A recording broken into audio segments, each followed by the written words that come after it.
25 de outubro de 2023, Ananindeua, Pará. Davi Silva tinha 16 anos quando saiu de uma sorveteria, subiu na garupa de uma moto e se dirigia para casa. Dali a alguns minutos, ele seria alvejado pela polícia militar. Sem entender o que estava acontecendo, Davi seria executado a sangue frio sem direito à defesa. A mãe de Davi, que estava do outro lado da cidade, recebe uma ligação avisando que seu filho estava ferido. Ela corre para casa e não podia imaginar que o trânsito que atrasava sua ida era causado pelo corpo do filho sendo levado para o hospital. Acompanhe a segunda e última parte da entrevista que fiz com os pais de Davi. Quero ver o meu filho. E daí, quando tiraram, eu estava muito ansiosa, né? Porque eu já sofria de ansiedade. Quando eles tiraram, aí tinha um véuzinho em cima, eu fui tirando tudo, fui tirando o flow. E eu queria ver meu filho, eu queria tirar ele lá de dentro e abraçar ele. Colocar de volta para dentro de você. Diretamente de um dos endereços mais famosos do Brasil. De um dos principais cartões postais da cidade de São Paulo.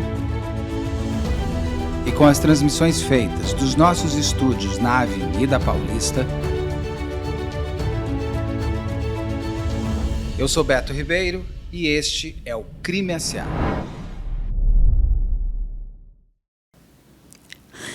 A mãozinha dele estava mole, o rosto dele estava perfeito, parecia que ele tinha voltado a ter 10 anos de idade.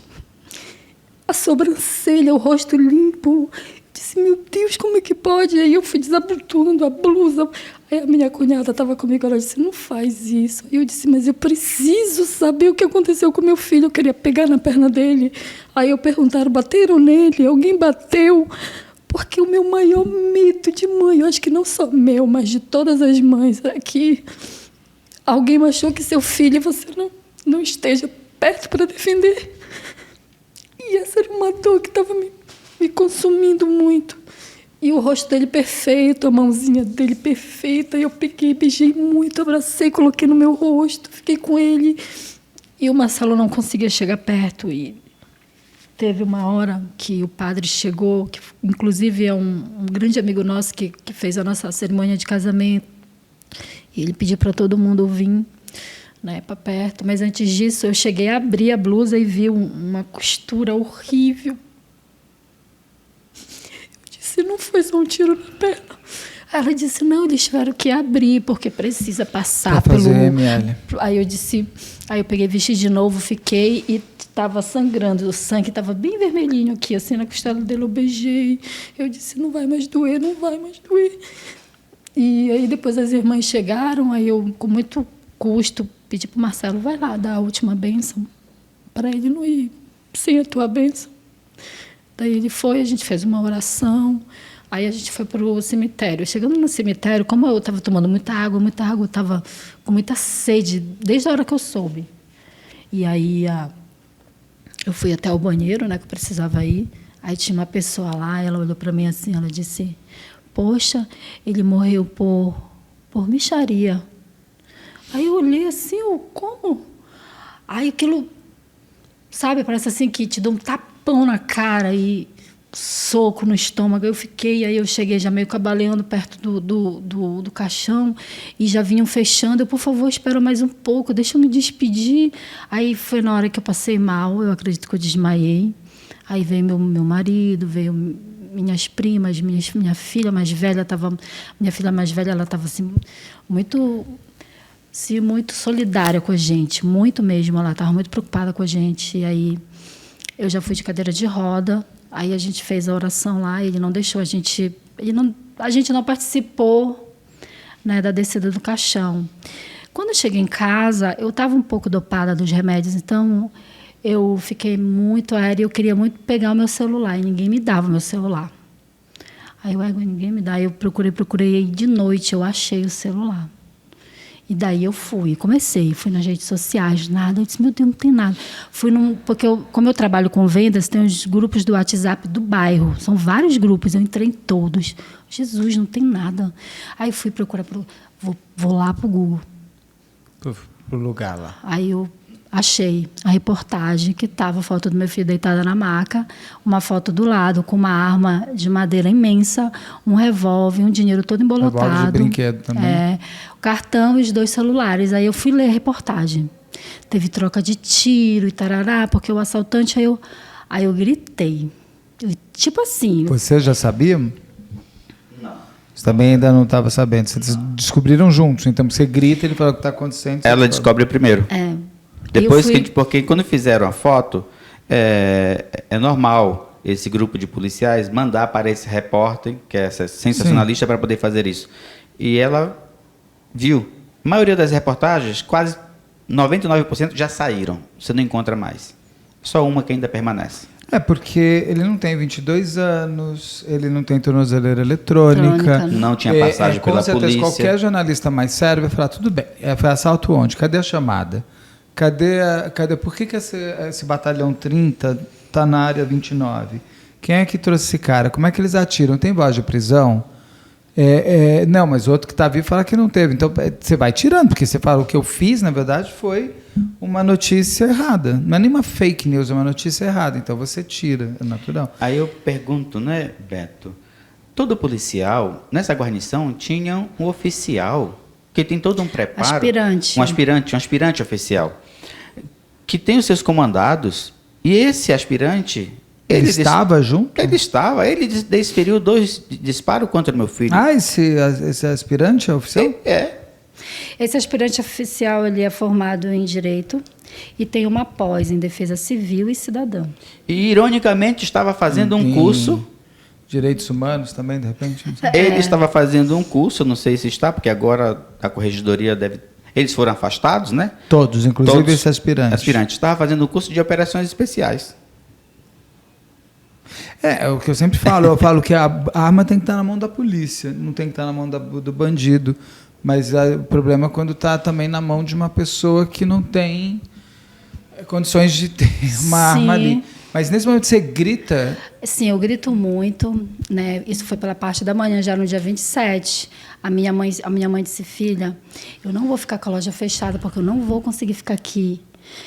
Eu vou levar a Maí comigo. Aí ela vai para a loja, ficou só a caçula. Vocês foram atacados por pessoas? Não. Seu filho bandido? Não. A gente ouviu, mas não chegou até nós. Assim. Até porque nós somos até porque nós somos muito conhecidos lá no bairro. Desculpa, mas muito pelo contrário. As pessoas realmente sabiam que aquilo era falso. Sim. Poucas pessoas que falaram alguma coisa. Mas quando vocês tiveram ciência, começou a ter consciência e ciência de... Eu tomei um banho... Peraí, meu filho não é ladrão. Que história é essa? Vocês chegaram a tentar ir na sorveteria, falar com as pessoas? Não procuramos essas pessoas. O que eu fiz? Eu gritei muito, fiquei assim, muito desesperada. Foi um momento assim... como se eu tivesse... Ei, acorda, vai à luta. Você não vai ter tempo de sofrer agora. Para. Aí, diferente de uma mãe que tivesse perdido um filho aí eu disse, um acidente, de uma tragédia. Sim, eu falei. Ou, sei lá, uma doença. Aí você Sim. tem um luto muito. Agora, quando é um crime, mataram, ele não vai te dar tempo. É só depois do julgamento. Aí eu disse, não, isso está errado, isso é mentira, não é verdade. Isso é uma mentira. Nossa, eu fiquei no desespero, assim, aí ele estava sentado, eu percebi que ele não passou bem. E logo depois chegou um casal, assim, maravilhoso, que, assim, tentou me acalmar. Chegou logo depois o primo dele, que, assim, muito amigo, como se fosse um irmãozão. Como não? Ele é um irmão. E daí acalmou, levou ele para lá, e depois já chegou outras pessoas, chegaram, né, em casa outras pessoas. E daí quando ele já vem, porque eu estava na sala, eles estavam tentando me acalmar, eu pedi justiça nessa hora. Eu disse, eu quero justiça pelo Davi. Tem alguma coisa errada. Daí, quando passou um tempo, quando o Marcelo sai, já é com uma pasta, já todo vestido, já tinha um carro esperando ele. Ele já tinha ligado para o advogado criminalista, né? E eu acho que se combinaram. Vocês dois se cresceram juntos ali na necessidade. Sim. Você vai pedir a justiça na mídia nas redes social sociais, e ele vai foi lutar do crime. Beto, tenho 22 anos, casado com a Suede. Se eu tivesse de casar, casaria com a mesma pessoa. Ela encostou a testa quando ela viu tudo isso, que estavam falando do nosso filho. Foi ela que pariu.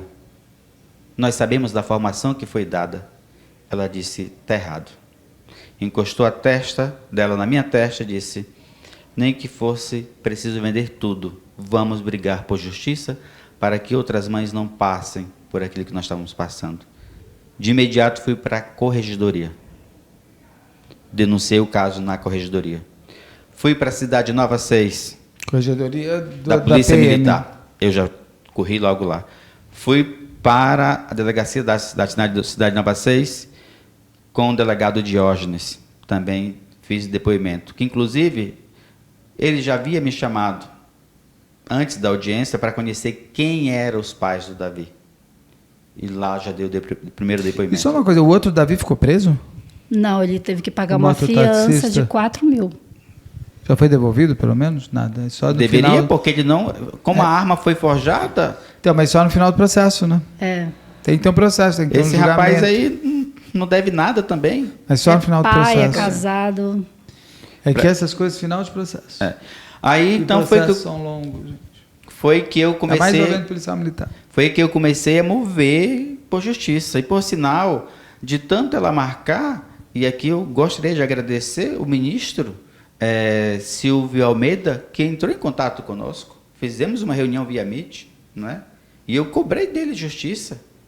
E isso foi bonito. Ele disse, pode deixar, através da assessoria dele, que agora eu não lembro o nome. Vinícius Lara. Do Direitos Humanos? Humanos, Dos sim. Direitos Humanos. Entrou em contato conosco. E o Vinícius Lara, o assessor, disse, senhores pais, nós vamos cobrar das autoridades do Estado do Pará justiça pelo Davi. Né? Sim, a gente vai cobrar aqui pelo canal também. Também. Sim. Espero que, se você aí compartilhar, conhecer, mande para as pessoas do Pará. Vamos fazer, pelo menos primeiro, arrumar a imagem. Que ainda bem que você falou que os veículos sérios, que são os que valem a pena mesmo, esses já tiraram. Porque o erro existe, o problema é você manter o erro. Tiraram. Então, pelo menos essa parte Só não tem tem. um ainda que nós estamos brigando na justiça para poder que se retire. Agora, que tenha... E aí você já foi, depois você foi para o delegado, já Sim, começou... aí agora nós estamos esperando o inquérito ser concluído. Antes de ser concluído, e aqui deixa eu só me recordar o nome da promotora Lisete, que já mandou me chamar, e que eu agradeço imensamente pelo brilhante trabalho que desempenha no Ministério Público do Estado do Pará. E ela disse, Marcelo, se um policial que tem toda a formação técnica, ele sabe das áreas letais onde pode ou não disparar. lógico. Tiro. Lógico. Agora, seu filho, com 4 perfurações, 4 tiros, 5 perfurações, e ainda pensam de indiciar esses policiais como crime culposo sem intenção de matar? Culpou? Não dá. Sim. Ele sabe que tiro no peito, ainda mais com essa bala, né? Então ela disse isso não. Então já tive o contato com a promotora Elisete, do Ministério Público, e se eu não me engano, ou se já não foi concluído, mas está perto, mas eu já fui várias vezes, cobrei bastante da corregedoria, e aqui eu agradeço o tenente-coronel Fábio Valcácio, né, que tem nos recebido, fui dar vários depoimentos, e eu acredito na corregedoria. Eu acredito que esses policiais devem ser punidos. Esses policiais, eu sempre falo para os policiais, vocês têm que ser o primeiro. Corporativismo só serve para ferir a imagem de todos, porque o ruim, ele é muito mais gritante e marcante do que o bom. Isso faz parte da vida. Então, você manter no corpo essas pessoas e protegê-las é você penalizar toda uma corporação inteira. Começa na PM do Pará e vai para a PM do Brasil, porque uma vai contaminando a outra. Então, eu sempre falo para médicos, policiais, isso, aquilo, que eles precisam, porque são profissões muito significativas de vida e morte. Se você não tiver essas instituições como exemplo, ou como orgulho, ou sem medo delas, você, como sociedade, a gente cai inteira. Então, que bom que a PM do Pará já afastou. O problema é que essas pessoas continuam recebendo dinheiro, tem todas essas coisas que eu acho um absurdo, né? Porque se você afastar do seu trabalho, você não recebe seu salário. Mas beleza, faz parte do jogo. Agora, lá dentro, quanto tempo tudo isso demora? O que vocês esperam? O que contam para vocês? Não, agora, com o inquérito da Corregedoria finalizado. Já finalizou? Já. O que ele fala? Eu não tive acesso, né? Quem tem acesso é a minha assessoria jurídica e nós tínhamos que viajar para cá. Sim. Né? Acho que deve estar fechando esses dias. O que se espera depois é que se esteja se instalando... Mas ainda você não sabe o resultado. O inquérito pode dizer que eles agiram corretamente. Não sei. Mas... Tem alguns caminhos, né? Mas eu acredito muito, eu fui várias vezes, fui depor, levei testemunhas, a gente foi atrás com o advogado, foi atrás de filmagens. O movimento pelo Davi cresceu tanto, são tantas pessoas sensibilizadas à dor da Suede, SDDH, Instituto Marcinho, e nós estamos movimentando muito. Justiça pelas Almas. Justiça pelas Almas. Então, só o grupo Justiça por Davi, nós temos vários integrantes. O que me faz fazer isso? A pedido da minha esposa, né, porque eu a amo de paixão, e depois, para que outras mães não possam passar por situações por essa. Esses policiais têm que aprender a abordar. E pior assim, se esses policiais, vamos dizer que eles tenham feito tudo errado, que eles não foram julgados, eu não posso dizer que fizeram, e nada acontece, eles estimulam o outro. Vira barbárie.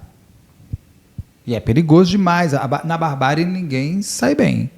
Então, eles precisam ser penalizados, sendo culpados, julgados corretamente e tal, para que, inclusive, sirva de exemplo para os outros. Para que os outros não os imitem. Porque, senão, o exemplo ruim, ele é muito mais fácil das pessoas caírem atrás. Não é impressionante? Sim. Correto? Mas essa é a minha luta. É muito impressionante isso. Então, então, hoje a gente ainda não sabe, o inquérito da Corregedoria está para sair.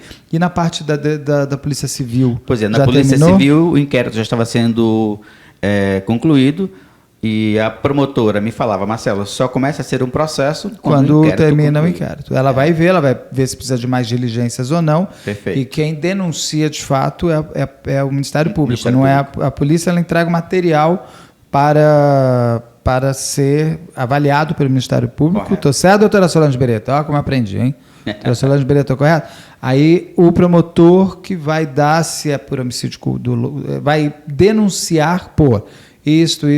Daí o juiz vai ter audiência de instrução. Blá, blá, blá. Agora não sei como é que fica quando é policial militar. Se ele não é julgado pelo Tribunal Militar. Aí vai ser instaurado um conselho de sentença, né? De justiça, não sei. Então, mas aí na parte civil ou militar? Na militar. Na militar. E aí o problema né, eu acho isso um absurdo. O militar matou um civil, tem que ser julgado pelo civil. Não, mas aí são duas esferas autônomas, né?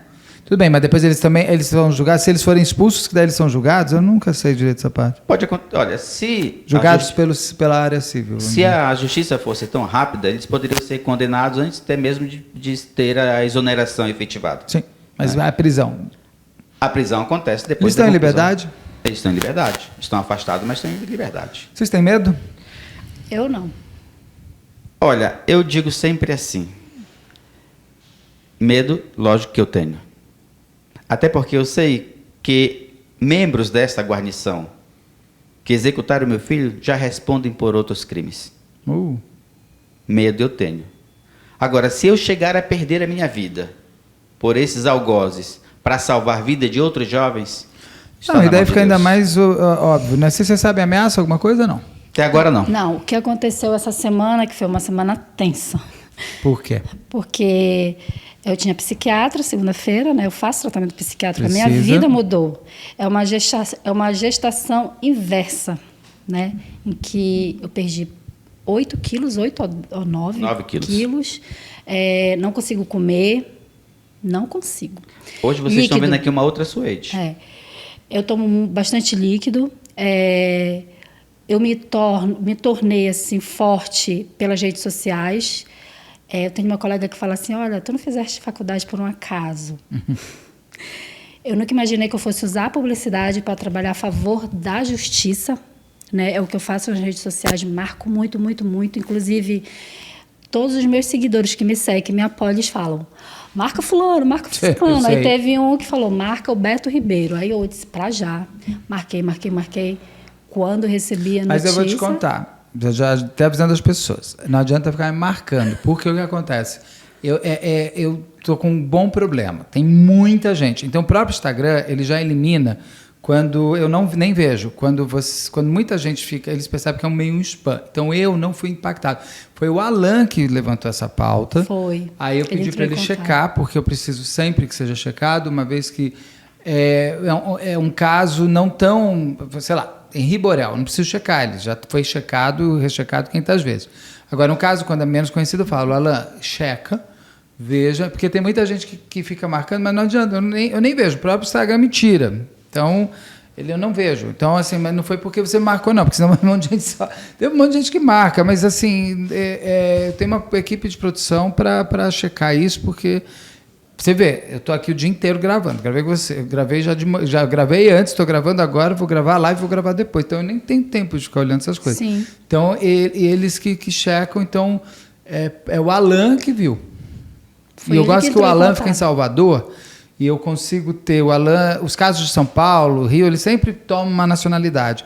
E ele, como ele está no Nordeste, ele olha muito o Nordeste e Norte também. Eu acho importante. O Brasil ele é maior do que Rio e São Paulo. Sim. Então, é para poder ter essa brasilidade inteira no canal. Então, mas está certo, tem que marcar, tem que pedir, conseguir o ministro. Fez toda essa parte também. Mas o Coutinho entrou em contato com a gente. Então, assim, eu fui para as redes sociais e ele foi buscar, né, junto com a assessoria jurídica, né, até porque eu não tenho acesso aos vídeos que fizeram durante os disparos, não tenho acesso a muita coisa. Então, eu fiquei mais pro lado social. Acho que você nem precisa e as disso. mulheres, as mães, como eu falava muito, comecei a falar muito, né? Morreu um filho e nasceu uma blogueira por justiça. Sim. E daí as mães começaram. O primeiro caso foi do Marcelo Leite, que foi morto por um policial por um tiro de fuzil pelas costas em Alagoas. O policial, inclusive, recebeu uma promoção, foi preso porque ele desacatou uma ordem da justiça que era não sair depois das 10. Ele foi preso por isso, mas já está solto, né? E depois veio o caso do Fernando, que também é do distrito, né? A Valéria comentou, e aí vieram outros casos, né? Até a gente chegar... O que chegou, né, maior foi o de Londrina, da Aida, que o filho tinha 18 anos, recebeu 18 tiros de fuzil, junto com um amigo que estava no carro, e os policiais falaram que o carro estava suspeito de roubo, enfim, e eles dispararam sem sequer fazer a identificação de quem estava lá dentro. E o filho dela perdeu a vida com 18 anos. E ela criou, né, a Justiça pelas Almas em Londrina, e ela entrou em contato comigo, conversou, e a gente fala muito sobre essa nova mãe, depois de perder seu filho, né? Dessa gravidez inversa, que mexe com o corpo, que mexe com a mente, que mexe com a nossa alma, que deixa, às vezes, a gente revoltada, às vezes a gente quer sair gritando para todo mundo ouvir, dizer: mataram meu filho, alguém faz alguma coisa, pelo amor de Deus, não pode ficar assim. E ela contou, e ela está sendo assim, um apoio para mim muito grande, a Aida, porque ela me conta o que vai acontecer. Olha, tu vai passar por isso. E eu lembro muito da tia do Marcelo, que teve câncer, e quando ela descobriu que estava com câncer, ela conversava com as outras mulheres, aí as mulheres falavam: vai cair a unha, vai cair a sobrancelha. Sim, só quem tem a dor que você tem sabe conversar e de fato te falar o que vai acontecer. Aí ela falou: vale, você não vai conseguir comer, tem dia que você vai amanhecer melhor, tem dia que não. O tempo. Mas assim, é uma dor para sempre. Você vai rir, mas são momentos de felicidade. A felicidade em si, ela não vai. Então, o que eu aprendi com essa grande partida do Davi? Olhar o outro, tentar ver o outro assim, o melhor que você puder, o melhor dele. E toda vez que eu vejo um jovem, a minha vontade é de abraçar muito. Na missa de 7º dia, que foi uma missa muito bonita, um repórter me perguntou quem era o Davi. Aí eu disse: o Davi são todos esses jovens que estão aqui. Eu ganhei muitos filhos, eles me chamam de tia. E tem 3 em especial. Um é meu sobrinho e 2 são amigos de jiu-jitsu, que quando eu abraço, eles tinham a altura do Davi. Eles têm a altura do Davi. E eu abraço e assim, meu ouvido dá certo na altura do peito, onde bate o coração, e parece assim que é o coração do Davi que está batendo. Isso, para mim, é muito bom, mas também é muito sofrido, porque o coração do meu filho não bate mais, né? E quantas mães passam por isso e não tem essa força, não tem esse apoio, não tem essa voz que você está me dando hoje e que não podem dizer, que não podem lutar, né? E que são ameaçadas. Nós não fomos ameaçadas, mas a gente se sente um pouco, às vezes, amedrontado, né? Na segunda-feira, quando eu fui para o psiquiatra com a Marcelo, havia uma Hilux branca parada e a gente teve que colocar câmera em casa, colocar alarme em casa. E aí, nessa hora, eu sou muito católica, eu sempre rezei, agora a minha oração, estou quase sendo de mosteiro. Eu fechei a porta, puxei a cortina e ajoelhei e fiquei rezando. Aí teve uma hora assim que eu não consegui mais dar continuidade à oração. Eu disse para minha filha: nossa, eu não estou me sentindo bem, vou tomar meu banho, que daqui a pouco teu pai chega. E aí, quando ele chegou, ele disse: esse carro parado aí na frente. Eu disse: carro? Eu disse: eu não vi, Marcelo, porque a cortina ficou fechada. Ele foi para as câmeras. Nossa, esse carro chegou 10h35 e 55 segundos, ainda está aí ligado. E ele começou a trabalhar segunda-feira. Aí eu já fiquei assim: nossa, será? Aí eu peguei, a gente saiu e o carro continuou. Eu disse: vou dar outra volta. Aí ele disparou o alarme e o carro continuou lá. Quando nós chegamos na BR, que o carro saiu de lá. Aí a gente Vocês marcaram placa? Sim, aí a gente mandou logo para as pessoas, né, que estão nos acompanhando, porque a gente tem, tipo assim, uma equipe. Aí um liga para o outro, já fica... Sim. Aí a gente foi ver uma empresa, aí eu fui lá no Instagram ver, disse: nossa, ela só tem 2 seguidores. Muito estranho. Aí eu disse também: muito estranho, porque nem ninguém entrou, nem ninguém saiu durante esse período. Aí meu pai do céu. Aí quando foi na terça-feira, né, a minha manicure foi lá e ela conversando, aí as minhas filhas saíram, né? E aí ela disse: nossa, tem um carro tão bonito na entrada da tua rua. Eu disse: que carro? Ela disse: é uma Hilux branca. Eu: branca?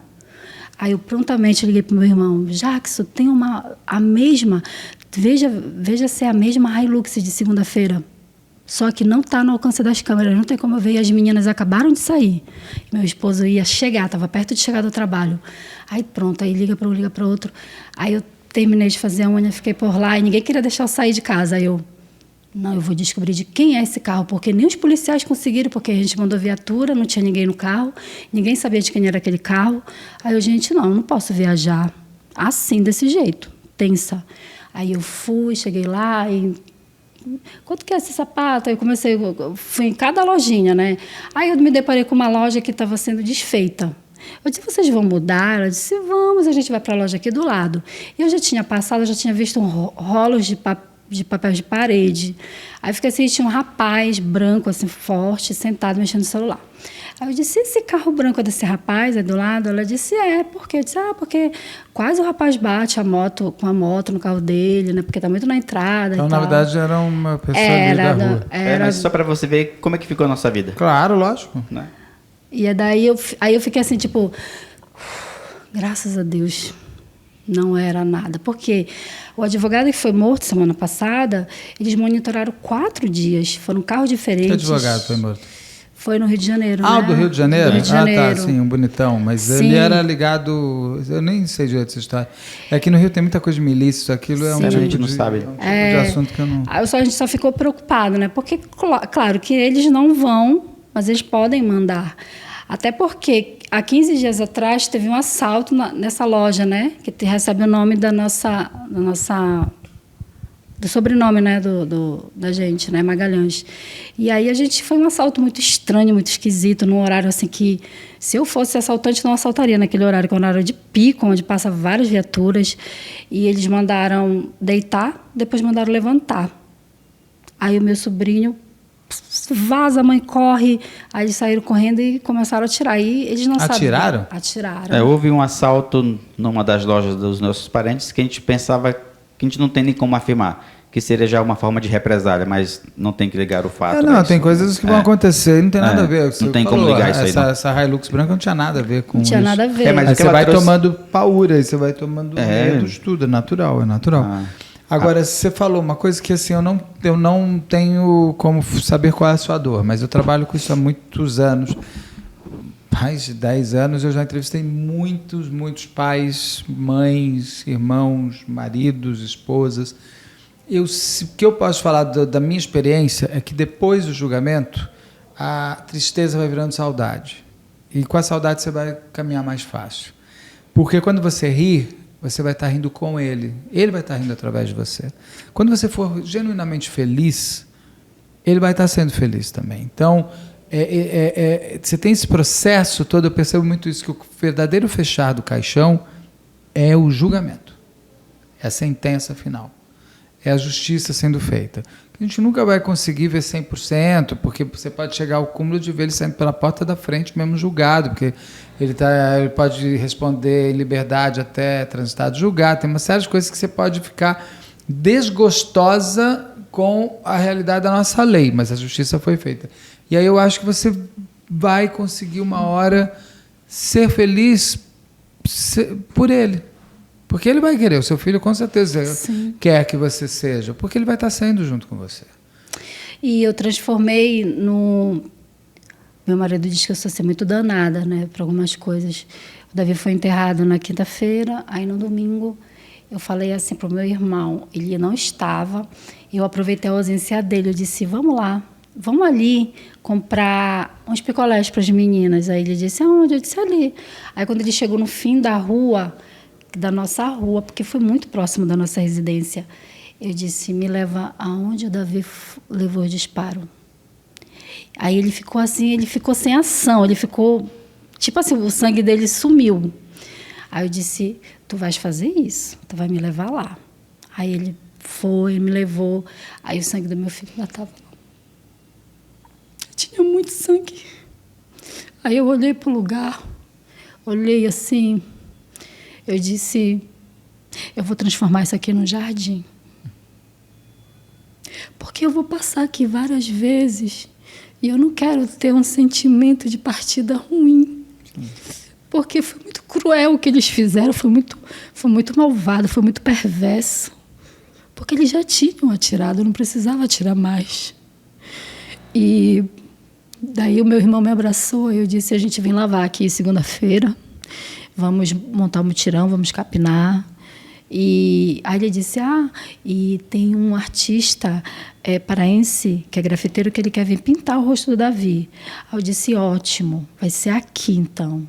Porque quando todo mundo passar, que vier de Salinas, que for para qualquer lugar, vai ver o Davi. E a gente ainda vai colocar uma cruz aqui bem bonita, vai fazer uma passeata. E nós fizemos 3 caminhadas, 4 movimentos, aliás, para o Davi. E o Fábio Graff pintou, né? Ele chegou lá, ficou triste porque a parede não era lisa, mas mesmo assim ele deixou o trabalho perfeito.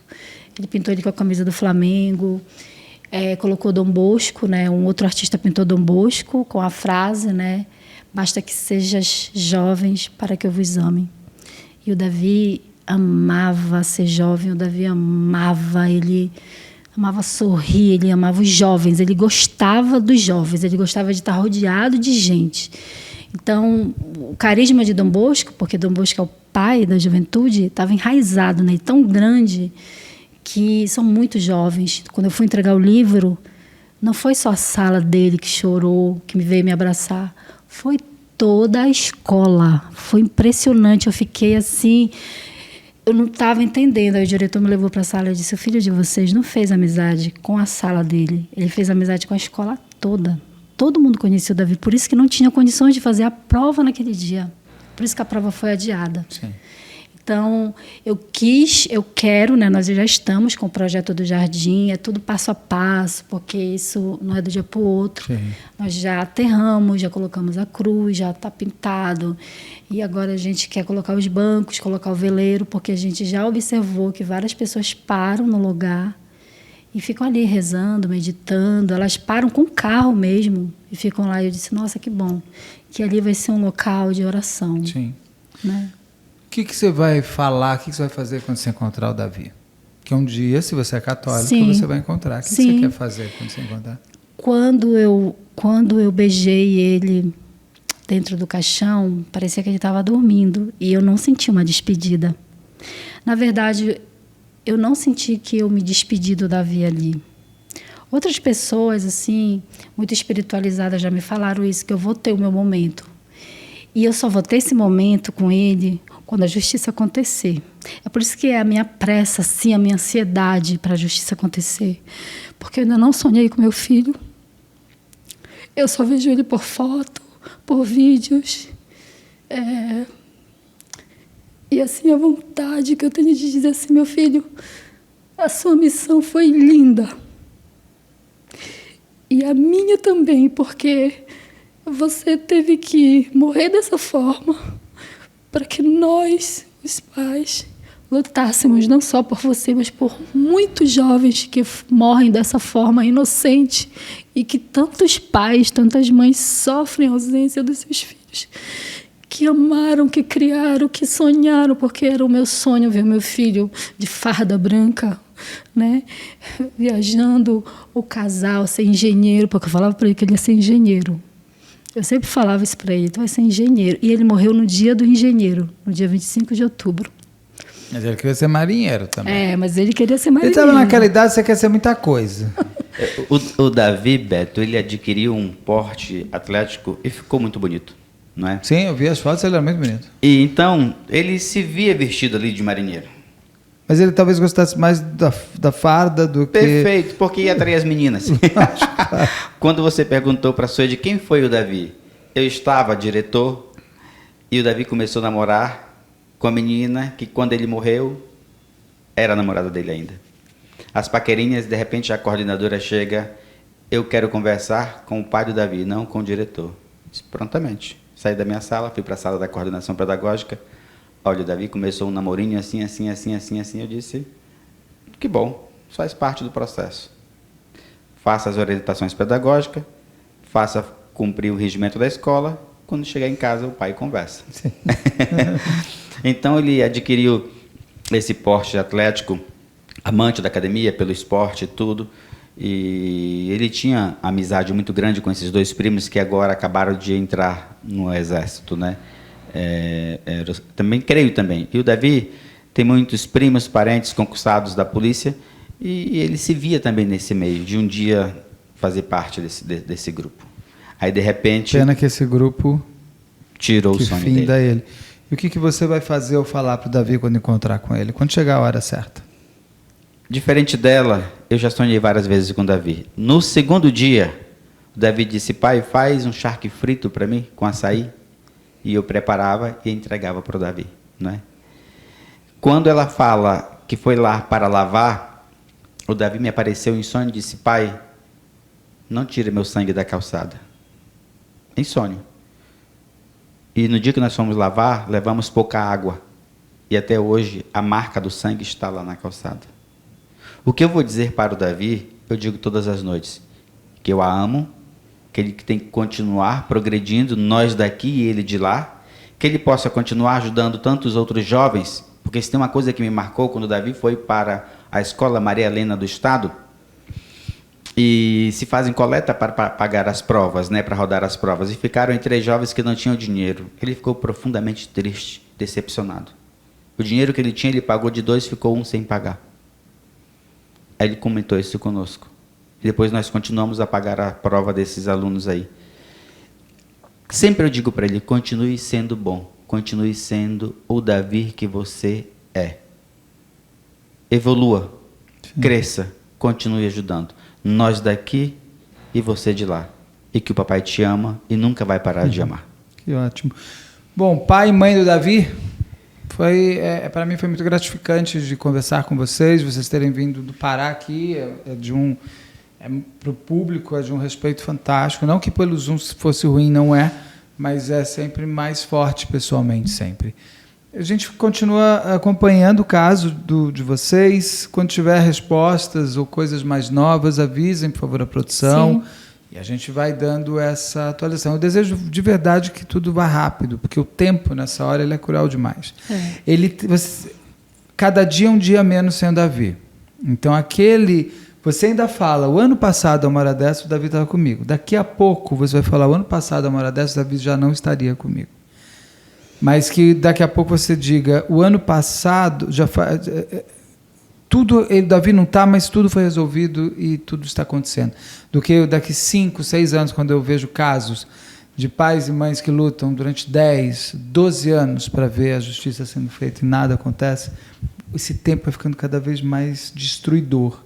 Então, que vocês tenham esse tempo agora a favor de vocês. Sim. De verdade. Eu agradeço assim, imensamente, né, ao Alan, que entrou em contato comigo. Fiquei muito feliz mesmo. Para mim foi muito válido quando ele falou assim, vai ser presencial ou pelo Zoom? Pelo Zoom. Aí eu disse, no momento, eu acho que pelo Zoom. Aí o Davi tinha uma grande vontade de vir a São Paulo para o torneio, né, de jiu-jitsu. E ele, inclusive, pesquisou, ele é incrível, ele pesquisou a passagem, disse, mãe, a gente vai fazer rifa e a gente vai. Eu disse, meu filho, como? Não tem condições, o tempo é curto para fazer tudo isso, para conseguir tudo isso de dinheiro. E eu vou te falar que eu consegui fazer 2 rifas, né, escondido do meu marido, para vir para cá, para pagar as passagens, e foi impressionante como foi muito rápido. Como as coisas foram, eu disse, nossa, tem Deus por trás, tem um anjo por trás, tem muita gente por trás lutando por justiça e querendo também. Então, é muito válido para mim estar aqui, é muito válido ter vindo e encorajar, porque a gente precisa encorajar também outras mães que se sintam que nem conseguem levantar da cama, porque a dor é tão profunda que elas preferem, às vezes, se juntar logo ao filho do que lutar. Né? Então, assim, eu sou eternamente grata, né? E que bom também estar representando as mães do Pará, porque são muitos. O caso do Davi não é um caso isolado, né? Nem lá no Pará, nem aqui, nem um lugar do mundo. Mas a gente não pode deixar que isso se torne comum, porque os nossos jovens, eles têm sonhos e eles estão sendo exterminados pela polícia militar, que eu sempre falo, não generalizo, são alguns homens, que eu chamo de joio, que estão lá infiltrados, manchando a farda de alguns pais que saem para trabalhar de verdade, para defender a sociedade de verdade. A gente não pode deixar que isso continue, né? Por isso a minha luta, por isso assim, essa minha indignação, né, de demorar muito, de tudo ter que ser muito demorado, né? Outro dia um rapaz levou um tiro porque não levou o sanduíche até o apartamento, queria deixar na portaria. Eu achei um absurdo. A fome do policial. O policial não tem nem vergonha de estar sendo gravado.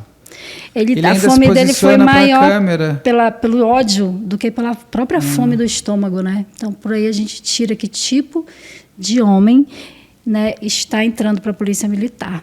Né? Essa é uma grande preocupação. Verdade. Precisamos tirar os psicopatas de dentro de onde tem poder. Muito obrigado, de verdade. E a gente continua acompanhando. Deixa eu te dar um abraço. Muito